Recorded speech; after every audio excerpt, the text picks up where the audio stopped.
Jacksonville Jaguars 34, Tennessee Titans 14. I'm almost, stunned at how quickly we got into this.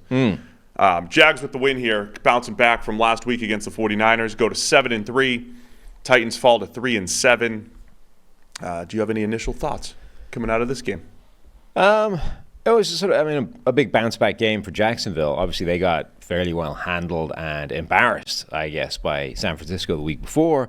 They showed this week, they're still a good team. This has now happened to a couple of teams where they've been just absolutely wrecked by the 49ers and bounced back and showed they can still beat other sides. Jacksonville's defense, like the game, the Titans scored a couple of times in the second half and made the game look closer than I think it was. This was a fairly conclusive beatdown by Jacksonville on both sides of the ball. They did really well on offense. Their defense was murdering the Titans' offense.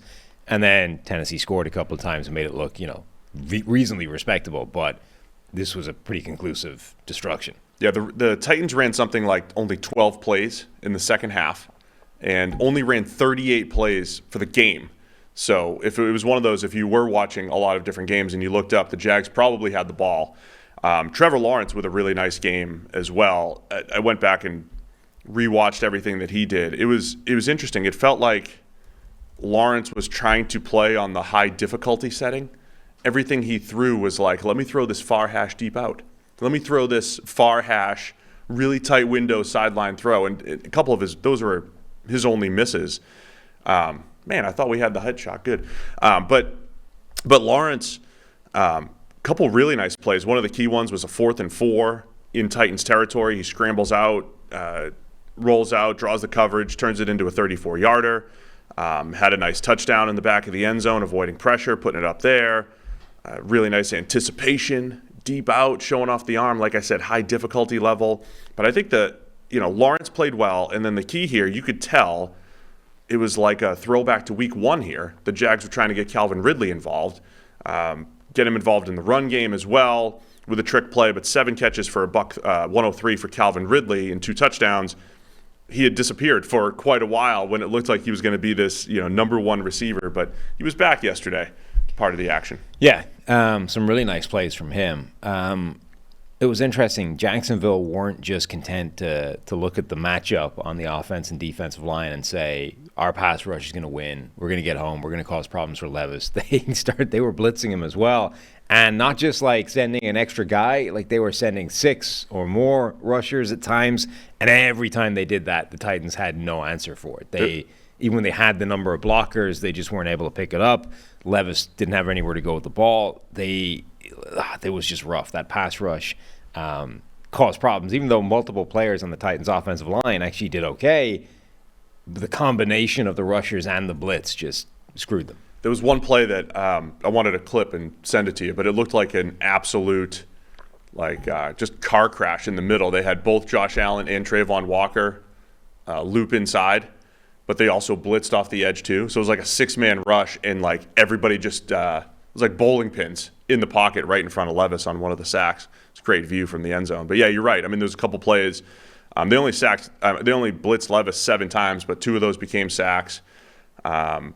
And yeah, I mean, Levis and the Titans just couldn't get anything going. So this was the Jags defense bouncing back as well. Remember, we've talked all season. They've been, I think, better than advertised, really stout against the run, really tight coverage on the back end, great linebacker play. Everything that wasn't there last week against the 49ers was back. Foye Olakun, Devin Lloyd at linebacker both played really well. So a lot to like, again, from a Jags perspective, that they could bounce back here, and now they're becoming the team that is going to be annoying to predict. They should win these games, and they've done that. They've won these games and won them handily. Where they're the better team, but still kind of want to answer that question about beating the Chiefs and beating 49ers caliber teams going forward here. And of course, we got an official thick 6. Mike Golick Jr. Defensive tackle Jeffrey Simmons gets himself a receiving touchdown. The Titans, it was just funny. They're down by a lot, and we have the DeAndre Hopkins touchdown is like a trick play throwback to him, and then Jeffrey Simmons been playing fullback and tight end for quite a bit for the Titans, and there it's like setting this up for the fourth quarter in a blowout. It's funny. I tweeted the play, and somebody replied being like, God bless that defensive back for trying to make a tackle anyway, like right at the goal line, sort of forlorn hope. Guy launches himself into it. Some guy, defensive back wearing number 23, launches himself, tries to strip him away. Only number 23 isn't a defensive back. It's a 230-pound linebacker getting made look like a child trying to bring down Jeffrey Simmons at the goal line. So, yeah, he's a big man. Yeah, Simmons, he's a stud. Will Levis, again, from like a Levis perspective, there was a point in the game where the numbers looked horrible, and at the end of the day, he's averaging 9.3 yards per attempt and 2 touchdowns because of the Hopkins and the Simmons touchdowns. Yeah. He only had 17 dropbacks. He was 13 for 17. Yeah. And so there was like not much to evaluate there, and it's a very weird box score for a team that was down the entire time. Levis only having, the 17 dropbacks and a couple sacks. They just got shut down on third down. Like every time, I don't think he played badly, but he just didn't have much to do because every time they got to third down, they couldn't keep the drive going. Right.